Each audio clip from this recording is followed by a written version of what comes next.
This podcast is brought to you by Radio 786. Community Pulse on Radio 786 100.4 FM, and you know what we usually do during this time slot. It's Centerpiece. It's where we look at wonderful people making a difference in their own unique way. Welcome to Centerpiece. It's that piece that we create or that which we embody, or as we learn from others. We will be exploring, honoring the legacy of resistance in all of us. It's a conversation we started last week with a women's rights activist and student of humanology, Sister Magboeba David. Assalamu alaikum and welcome as always, Sister Magboeba. Wa alaikum salam wa rahmatullahi wa barakatuh, Sister Khadija, and assalamu alaikum to our respected listeners, and shukran for having me once again. No, shukran to you, Sister Magboeba. We did realize last week that this conversation, when we speak about even these terms, when we speak about legacies, when we speak about resistance and honoring, and so these terms in and of themselves are such weighty terms. And yes, we're speaking about this because it's now of the Al-Aqsa flood, but we also realize that South Africa, unfortunately, in as far as this is concerned, you know, a very, let's say, a rich history. And when I say rich history, I speak about the let's say, those that were at the forefront of resisting, those that we can learn from. So we also took a bit of time last week to reflect around what resistance means to Auntie Magboeba in your own view, in as far as let's say the South African struggle for freedom was concerned, and linking that, of course, with the people of occupied Palestine. Yeah, Sister Khadija, shukran once again. A'udhu billahi minash shaitanir rajeem. Bismillahir rahmanir rahim. Sister Khadija, you know, past few days, and for the past few days, we've been receiving like really beautiful pictures from occupied Palestine. You know, faces of the shuhada, of the resistance leaders, and the resistance movements who made the ultimate sacrifice so that justice can prevail. And they have made a commitment to Allah subhanahu wa ta'ala by exchanging this life for the year after. So their sacrifice, their blood has actually, what it has done, and it actually resulted into deflating the Zionist entity's plan to erase Gaza from the map of the world. And instead the world has become Palestine. So now what we see actually is from every corner of the world, we see the uprising of people in solidarity with Palestine. And I'm sure, you know, this is more effective than any, if I can use the word here, of any nuclear bomb, because the narrative has now shifted. It has now gone beyond Gaza. So what we learn here is that each and every one today is an activist, Sister Khadija. What we are seeing, that we are witnessing humanity using every skill they have in solidarity with human rights against colonial rule. But then again, as Muslims, Sister Khadija, Islam calls us to action. And Allah Ta'ala, through the messages and the stories of the prophets, we learn that Allah Ta'ala has sent them as messengers and calling them to action and just to leave the outcome to Allah Subhanahu wa Ta'ala. So we thank Allah subhanahu wa ta'ala and we praise Him under all circumstances. And of course, some people also might find themselves perhaps also, because we're human, you know, some people might find themselves stuck in overwhelming grief for having watched the horrific images over the past 2 months. But this morning, I really want to express so much gratitude, Sister Khadija, for the mere fact that we are able to feel for the other. The mere fact that we can feel the pain of the other is actually a blessing from Allah subhanahu wa ta'ala. So when we have feelings of grief, it should actually remind us of our own humanity. And I would rather feel this much pain than be completely numb to the suffering, because that's what colonialism actually does. It thrives on fear and separation. So grieving, I would say, is actually love that has nowhere to go.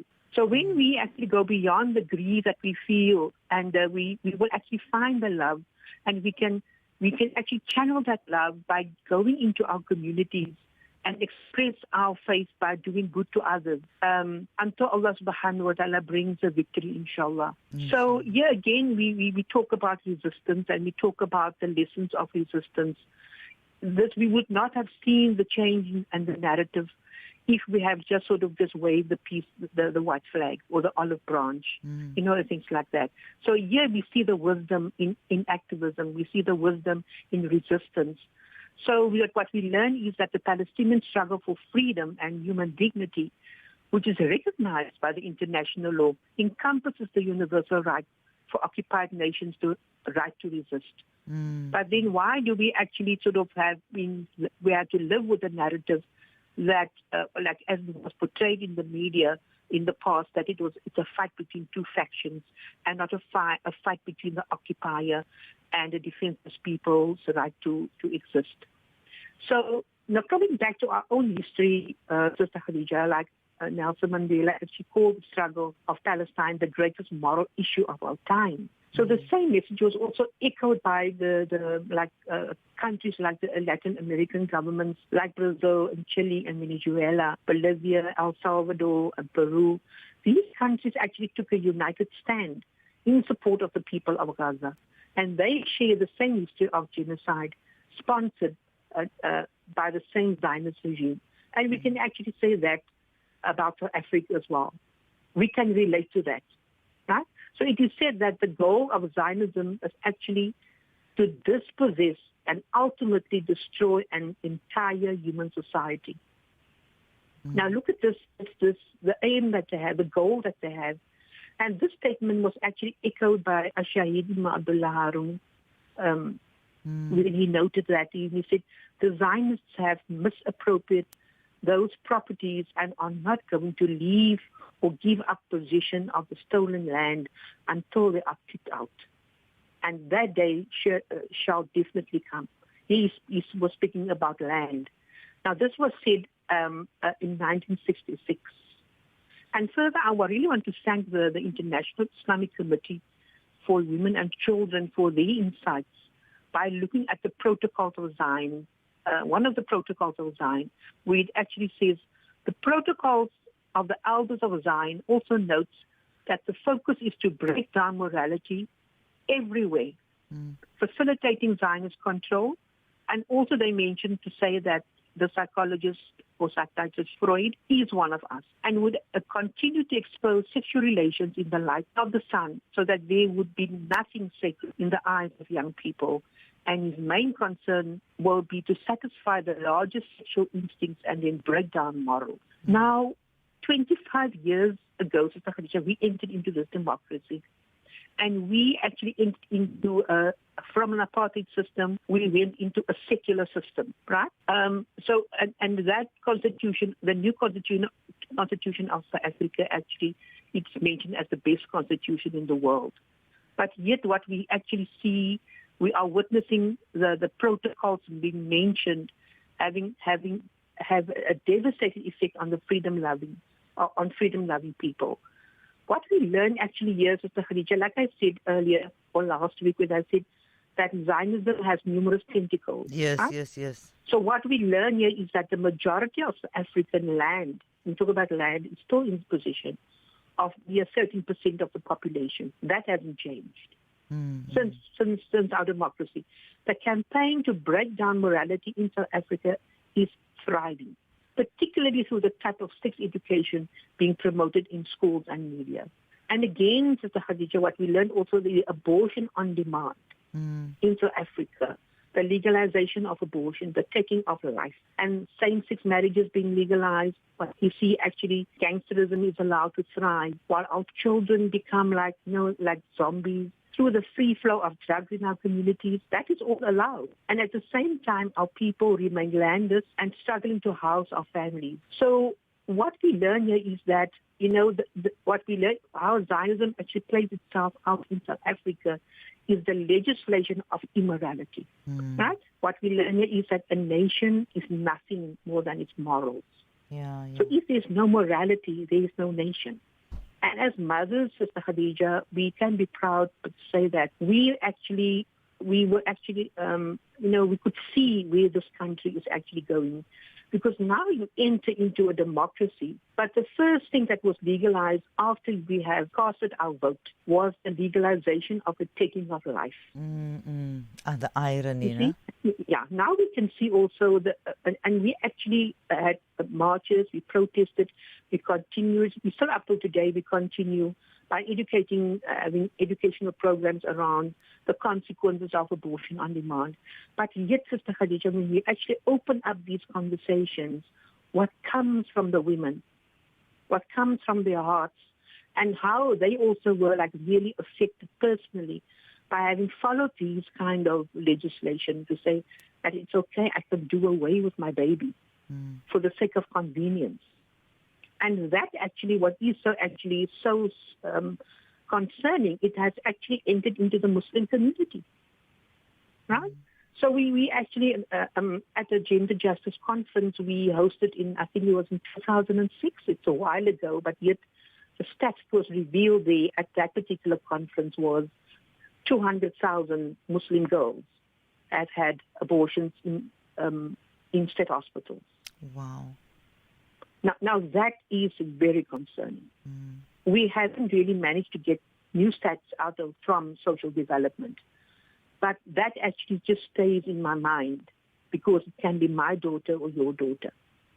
Or it can my son might also be marrying that particular girl, isn't it? So what we see is we see the plan of Zionism and how it plays out in different countries, yet the objective is the same. So how this actually, and when we mentioned the house of the spider last week, you remember, Sister Khadija? Yes, I remember. And that how was such a beautiful analogy. Yes, it has no spirit in it. It's a cold house. You know what I mean? And Allah tells us, do not build your house like the web of the spider. And how subtly and how the female spider actually camouflages herself. It's also how these laws are camouflaged, Sister Khadija, by using soft words to actually for people to buy into it. Because when we actually entered into this democracy, we learned about life orientation in schools. And that was actually the whole love life concept. Right? And the condomizing in schools. All of that, you see? And what we saw actually at the big city center in town, it was the two faces of Nelson Mandela and Desmond Tutu. And in the middle was this huge condom that was hanging down in the middle. So it is actually telling the youth, carry on, continue this, have this, and be free when you are go into sexual relations as long as you use a condom. But when you actually look at really what the condom does, is the Khadija, where people thought it would be safe. But it's actually not safe, Sister Khadija, because the latex of the condom actually it's porous. Yeah. And they told us that the condom will actually prevent HIV and AIDS, the spreading of HIV and AIDS. But the latex is so porous, and that's why doctors actually use 2 sets of gloves when they actually operate, isn't it? Right? So these things have not been, the youth were not being made really aware of these things. And we actually saw the increase of teenage pregnancies. We saw actually what it actually did to the youth, and still doing to the youth. That they can actually have this freedom and have the sexual relations, while being at school. And even a teenage girl, she carries the load, which is pregnant. She's continuing her education while she's at school.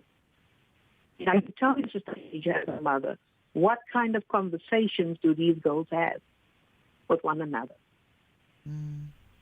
So a society, what we learn is a society who cannot control its sexual behavior are not able to control anything else. So what we learn here, Sister Khadija, about how our country has been going backwards, and because through sexual relations, if that is not being controlled, or there's no ethics really around it, then we don't we won't be needing guns and bullets to destroy people. They will actually destroy themselves. So this is what we actually see in South Africa, the consequences of those legislation. And even though in the Bill of Rights in South Africa, the Bill of Rights actually grants the rights of children, but the fetus doesn't have a right. There's no fetal rights in the Bill of Rights. So that's why we can take life. You have the right to take life. And then you think of the people who actually perform these abortions, state hospitals and stuff like that. I mean, we did like really major research on it. And that's a program on its own. But just to show us that really what this actually, the consequences of this legislation, the legislation of immorality. And then again, we actually sort of sent out memoranda to the Law Reform Commission with regards to the legislation of prostitution in South Africa. So these are like sort of when everybody is now on the street, which is a good thing, Sister Khadija. But that's why I say the tentacles of Zionism is actually everywhere. Very, very deep. Yeah, it's within your persons, if you allow it to become part of your person. Absolutely. Thank you for joining us on Community Pulse on Radio 786 100.4 FM, going into the second half of our centerpiece segment. And today, of course, continuing a discussion we started last week, that is with women's rights activist and student of humanology, Sister Magboeba Davids. We were talking about honoring the legacy of resistance, and we realized last week what a huge topic to unpack. And so Sister Magboeba is continuing for us this morning. And yes, you're absolutely right. I think what really underpins, or let's say encapsulates so much of what you said last week and now during the first half of today, is how resistance is essentially empty if it's devoid of morality. It's something that perhaps one doesn't particularly emphasize because one has specific ideas around what resistance is, but it shows that, and I'm just briefly going back to what we discussed last week when we spoke about how important it is that resistance is also rooted in something so much bigger. When one speaks about spirituality and how imperative and how integral spirituality is to activism and also informing the way in which we resist. Else it just becomes, let's say too random. But spirituality in essence, and I loved how, and I just want to quickly remind our listeners how, Sister Magboeba, when you took us back to that discussion last week and where we started, it was exactly to say that as caregivers ourselves, that if one trains one's offspring from a young age, that every choice, every decision, every action of yours, let it be aligned to your values and to your beliefs. Then when it gets to a point that as one is older, then the idea of resisting injustice is something that almost occurs naturally to you. You see an injustice and you resist, but it's rooted within your faith. It's rooted in that spiritual component of yourself, and so that's really what gives it that deeper meaning. Absolutely, Sister Khadija. But also knowing to enjoy what is right, to enjoy what is self-evidently right, and the forbidding what is self-evidently wrong. Right? So the evidence is there because that is what morality is. But a moral person is actually a person who is able to distinguish between right and wrong, Sister Khadija. And Allah subhanahu wa ta'ala has given us, through His mercy, the Holy Quran during the month of Ramadan to be able to judge between right and wrong, as a guide to judge between what is right and wrong, because we might have our own sense of morality as human beings, Sister Khadija. That's why Allah Ta'ala has given us the criterion by which we can judge or need to judge. Right? So what we did, coming back to mothers and coming back again to the parallels that we're experiencing, because last week we spoke and we spoke, thinking of the horrendous images of neonatal murder, orchestrated by the Zionists. And we actually wrote an open letter to the mothers of Gaza, and reminding humankind of the womb.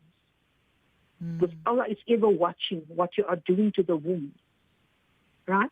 So here we learn that, Sister Khadija, and how it plays out in South Africa, and how we just more aggressive it was done in Gaza. Here by us, it's because we hardly want to speak about these things. And I pray every day, I make dua every day, that the voices of resistance in the mihrabs will become actually stronger on these social issues. Not only when it comes to Palestine, Sister Khadija, and resistance against immorality is much, much more than wearing a pink ribbon or a white ribbon or, this color-coded laundering that we can say. Yeah. It is much more than that, or a renaming of streets. Right? It's much, much more than that. Of course, so much bigger. So what we learn here is actually coming back, because we need to really look at our own home, Sister Khadija, the Muslim home, the Muslim presence within South Africa, where Allah Ta'ala has given us all these guidelines. And Allah Ta'ala has there's a reason why we're here. Even though we are in a minority, it is that we are sitting with a blueprint for social change. And I don't know also why we actually shortchange ourselves as Muslims and said we are a minority. We are in a minority, but we actually sitting with a solution to all the social ills that we are experiencing today. Right? So what we learn here also is that also the way we respond to the issues at hand. We have burning issues, Sister Khadija, These issues that's really because you look at the people who were actually resisting, people who formed the group, People Against Gangsterism and Drugs, how they have been ostracized.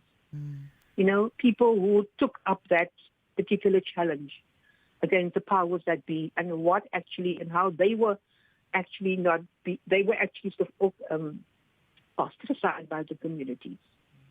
Right?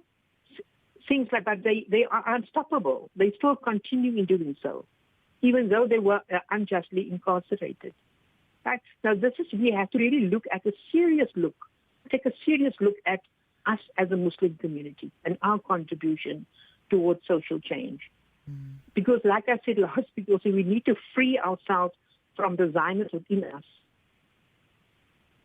ourselves. Yeah, the shackles. And what we also, the shackles. So what we also learned about Radio 786 also had a taste of Zionist control over media freedom.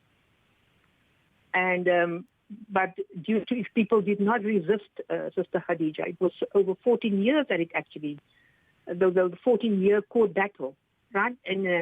And through 14, it took us the Radio 14 years actually to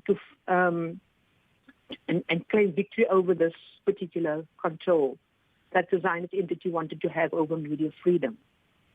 So we can actually, what we can do as activists, Sister Khadija, in South Africa, and by using the Quran, we can actually find our niche, in an area where we feel passionate about, and then we can focus on that and form and get organized and bring about to return people to the natural state of fitrah.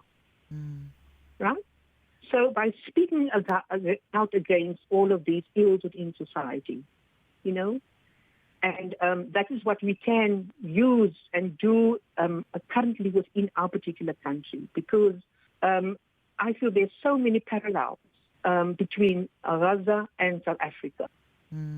But we have to realize what we have as a Muslim community and the role that we can play in this community to bring about the social. And we actually also need our unity, Mr. Khadija, to stand together to everything that is immoral.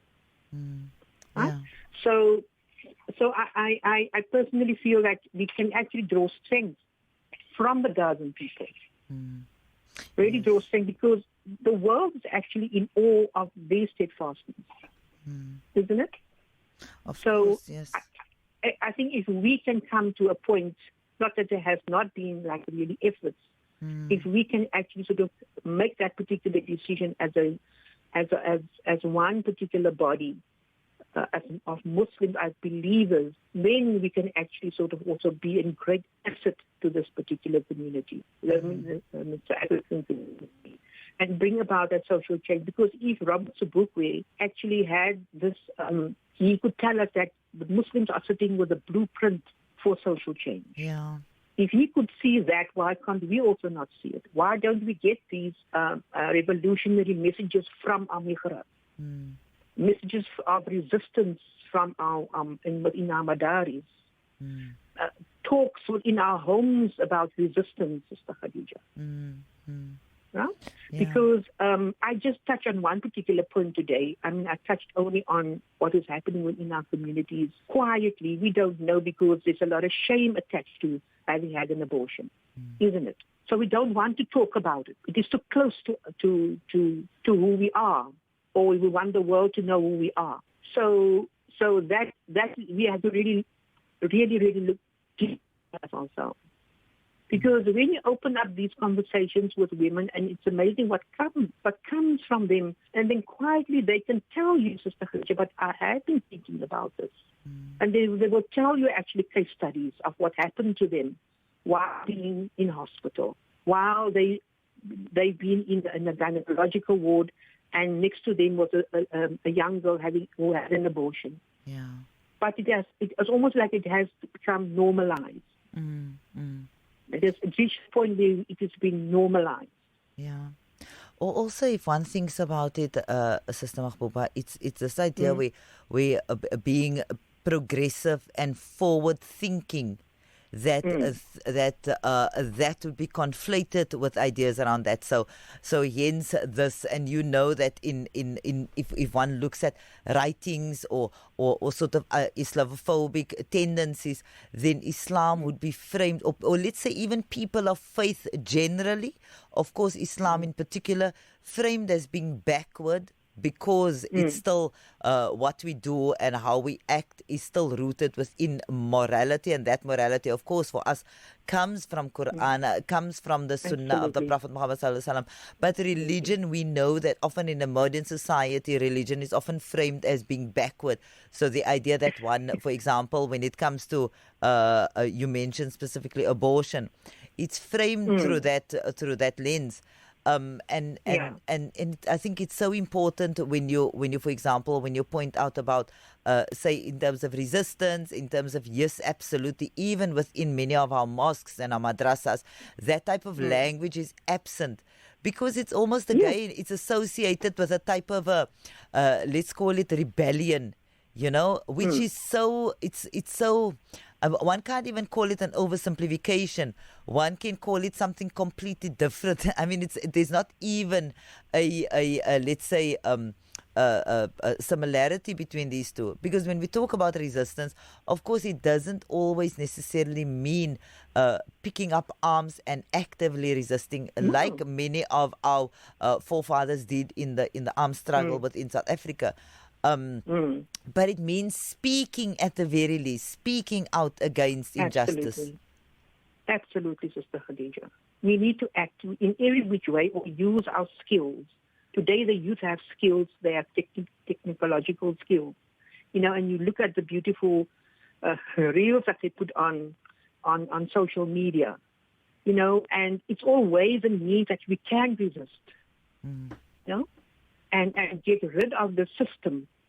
Now we see the economic boycott. That's one particular leg of it, right? We see that is really on the roll, I would say. People have bought into that. We are now really more conscious about where we buy and how we buy, how we use and spend our monies. But when it comes to our person, Sister Khadija, that I feel it needs to be addressed. And it needs to be more focused on, because you can also think, why in South Africa, Sister Khadija, why our Muslim marriages have not been recognized by the government? For years we've been fighting and asking, right? You can also think of why there is a delay in all of that. But then the legalization of the homosexual marriages that were all already legalized. Yeah. Now these things actually takes preference because there's a particular agenda, right? So we have to become clear as Muslims of what is what Allah requires from us and what the secular system actually is asking from us. And what are we willing to buy into? Are we willing to buy into the secular system for convenience and not really thinking of Allah, what Allah is saying to us? Because in numerous verses in the Quran, Allah Ta'ala speaks about, the taking of life of children, right? Because now we argue the fact that, but this is the harsh reality, that there are those who do not have means to feed the other child. But now rather than reject the word of Allah as untrue, so however it would be more appropriate for such people to ask, if Allah sent the food, and if we do not have it, then who took the food? You see, so now you see everything is interrelated, and you look at the riba system. Yes. Why do we have the haves and the have-not? Because we are in a capitalist system, right? So it is the whole system that we need to look at clearly, Sister Khadija. In my few words of advice today, I would really share that with the listeners today, and to tell them that, through all the ages, there have always been resistance, and we also have now in this particular era, in our time, we also need to look at what we need to resist against, right? In order to achieve and to put Allah's laws in action. Yeah. So basically that is just my few words today, Sister Khadija, but still honoring really, because if we're going to just say, and do nothing, nothing is going to happen. Because evil continues, evil survives because of good men doing nothing. Yes, exactly. We have about 2-3 minutes left, and I'd like to hear your closing comments, because as I said earlier on, even this idea of legacy, the idea of resisting, the idea of being able to honor, so important again, and this is something that sort of permeates a lot of what we've been speaking about, Sister Magboeba, that so much of these, let's just say, to be honorable and to resist and to speak up, to be able to acknowledge, to identify and acknowledge injustice, and then that's the first step.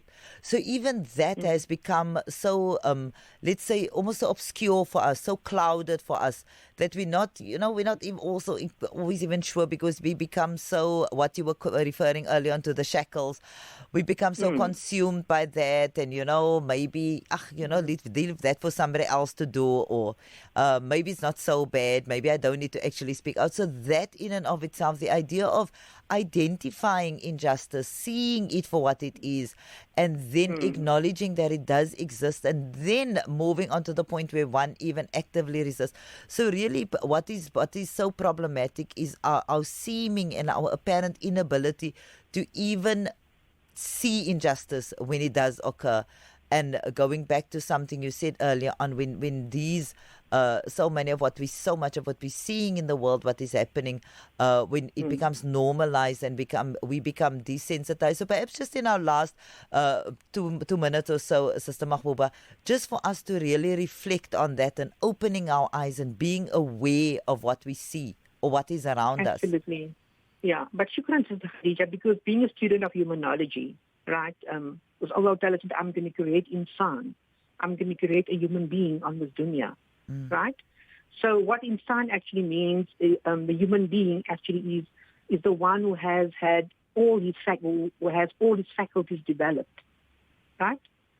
So we need to develop intellectually, we need to develop morally, we need to develop spiritually, and also psychologically as well. Intellectually, we need to develop as human beings. But then again, in the time that we are living, Sister Khadija, because I cannot be of benefit to others if I can't be of benefit to myself first, right? So, in the words of the Prophet Muhammad sallallahu alaihi wasallam, and coming back to morality, Sister Khadija, and as a woman, he actually speaks greatly. He speaks about with great care of his nation. He said, "I am not leaving behind me a more harmful child for men than women." So beware of the beguilements of the world and those of women. The first trial of the Bani Israel was through women, right? So people were actually misled by the Western civilization. And it's called for the delusion of homosexuality and prostitution. So we need to distance ourselves from all of those things, Sister Khadija, everything that is immoral. Because if you look at the surah of morality in the Quran, it is Surah Nur, the surah of light. So in the absence of light, there's darkness. Yeah. So wherever you find immorality, there's darkness, right? So look and to study that particular surah of Surah Nur. It speaks about personal relations, Sister Khadija, and boundaries and all of that. So Allah Ta'ala hasn't made anything else, even religion was deemed compulsory upon us. But to read that particular surah, Allah Ta'ala has made it compulsory upon all of us. Absolutely. So that is the advice. I will give that particular advice to the listeners. And to really study Surah Nur, because Allah Ta'ala speaks about illicit behavior and its consequences. But also give us the answers to living a moral life. Which is absolutely imperative, yes. And shukran for that reminder. Turn to Quran. That's where the answers absolutely lie. Sister Magboeba, always a pleasure and a privilege. Shukran so much for joining us on today's edition of Centerpiece. Until we speak again, Assalamu alaikum. Ameen. Wa alaikum salam wa rahmatullah. This podcast is brought to you by Radio 786.